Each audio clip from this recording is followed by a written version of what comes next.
Aueba! Esse é o nosso curso sobre como estudar as obras do Paz. Os alunos do guia tiveram acesso a ele desde o início do ano, e agora a gente decidiu liberá-lo gratuitamente aqui no YouTube.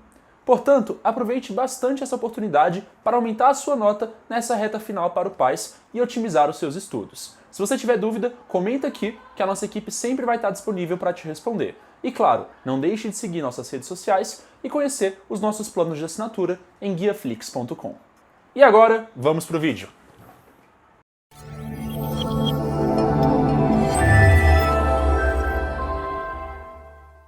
Você provavelmente já ouviu falar sobre as famosas obras do Paz. Mas afinal de contas, o que a gente quer dizer quando a gente se refere a essas famigeradas obras? Em resumo, estamos falando de produções textuais, musicais, cênicas, visuais e audiovisuais, a lista é bem grande, que aparecem na sua prova do Paz. E aí você deve estar pensando, não, mas eu já fiz outras provas que apareciam textos, eu já fiz uma prova que uma vez me perguntou sobre um documentário, então qual que é a diferença quando eu estou pensando na prova do Paz? A diferença é que enquanto uma prova como o Enem, por exemplo, vai às vezes trazer um documentário e uma questão ali sobre ele, a prova do Paz não está cobrando a interpretação como seria na prova do Enem. Ela está cobrando uma análise mais detalhada da obra.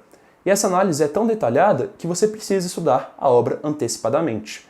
Então, enquanto as outras provas que vão trazer produções culturais ali entre os seus itens não definem quais são as produções culturais que você precisa estudar, porque elas pegam que você vai estar acertando mais pela interpretação, pelo seu conhecimento geral do contexto, as obras do Paz você tem que estudar antecipadamente.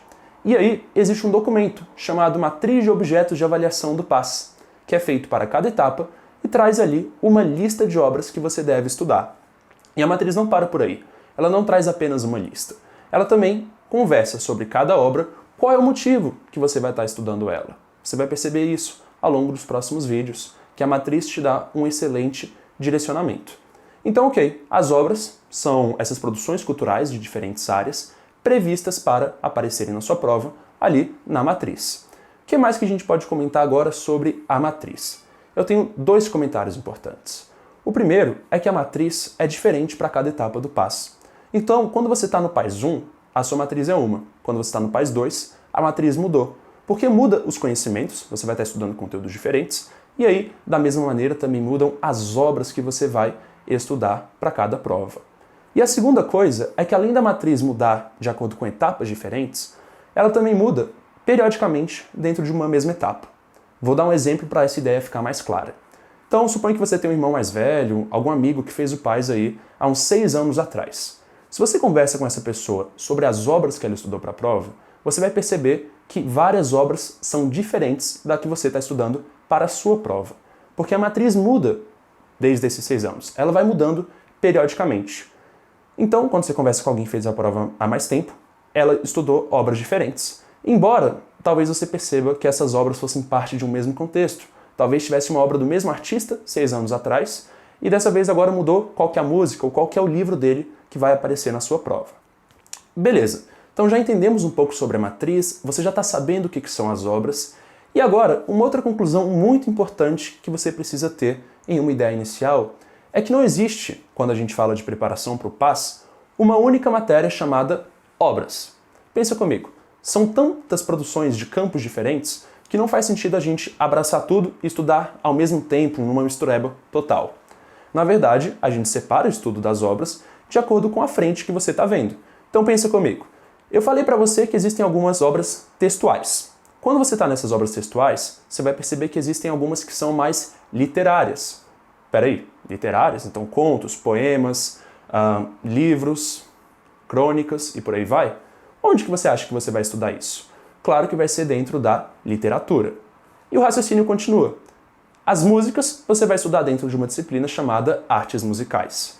As obras visuais, dentro delas a gente vai estar falando de pinturas, esculturas e obras da arquitetura, são estudadas logicamente dentro de uma matéria chamada artes visuais. Raciocínio continua, eu falei para você que existem produções cênicas, e as produções cênicas a gente estuda dentro das artes cênicas. Isso mesmo, no Paz, além de ouvir música para se preparar para a prova, às vezes você tem que ler ali uma produção teatral, você lê o roteiro de uma peça de teatro.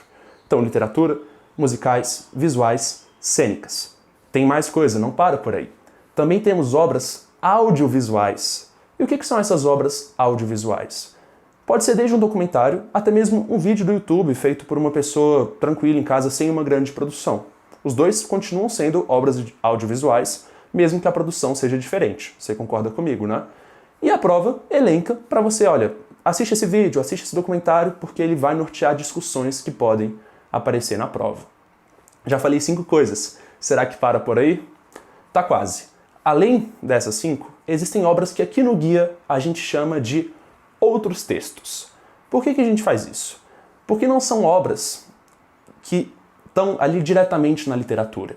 Embora sejam textos, eu não estou falando de um texto literário, de uma crônica, de um conto, de uma poesia. Eu estou falando mais, por exemplo, de uma reportagem, de um artigo científico, ou então de um livro da filosofia, um ensaio da filosofia, da sociologia. Você percebe que são textos realmente, mas não são ali da literatura. Então o estudo vai para outros textos. E aí dentro disso, quando for na filosofia, então pega ali uma obra que talvez seja do Kant, do Descartes, ok, você vai estar dialogando no seu estudo sobre este outro texto com os autores da filosofia e o seu pensamento. Deu para perceber que realmente é muita obra, é muita coisa que a gente precisa estudar para o PAS. E talvez você já esteja um pouco assustado, já esteja com medo dessa situação toda que você vai enfrentar. E olha, eu vou ser sincero, eu entendo esse medo ou esse desespero que você pode sentir pensando na lista enorme de obras. Na minha época eu também me sentia desse jeito. E talvez você já tenha se pegado pensando e com as ideias tipo, nossa, será que todas as obras podem aparecer na minha prova? Será que eu tenho que saber tudo sobre uma única obra, então decorar o nome do autor completo, o nome da mãe do autor, data de nascimento, decorar a biografia inteira, virar um especialista naquele autor? Será que eu preciso saber desse jeito? Decorar vários fatos? Afinal, falou que ia cair uma música. Será que eu tenho que ser um cara que entende tudo de música? Que sabe notação musical, que sabe a teoria perfeitamente para conseguir resolver esses itens? São muitas dúvidas, eu compreendo. E é justamente para conseguir te ajudar nessa jornada que o guia decidiu criar o curso de Como Estudar as Obras do PAS. Meu nome é Rafael Dias, eu sou um dos fundadores do guia e vou te acompanhar ao longo deste curso. O meu objetivo é conseguir te ensinar a estudar as obras de um jeito eficiente. Então aqui eu não vou estar comentando sobre uma obra em específico, não vou estar fazendo análise sobre uma obra em específico.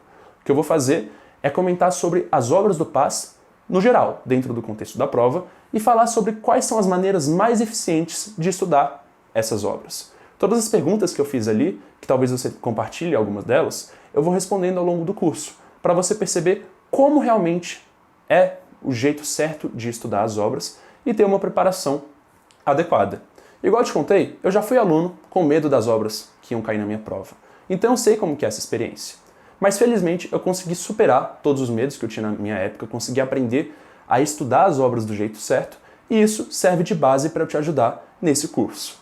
Mas eu não fiz ele sozinho, eu também conversei com outras pessoas que se deram muito bem na prova do PAS e foram me ajudando a construir um roteiro que conseguisse explicar direitinho tudo o que você precisa fazer para se dar bem quando a gente está falando das obras que vão aparecer na prova. Então beleza, a gente se vê nas próximas aulas e eu espero que você goste bastante desse curso que o guia preparou com muito carinho. Até mais!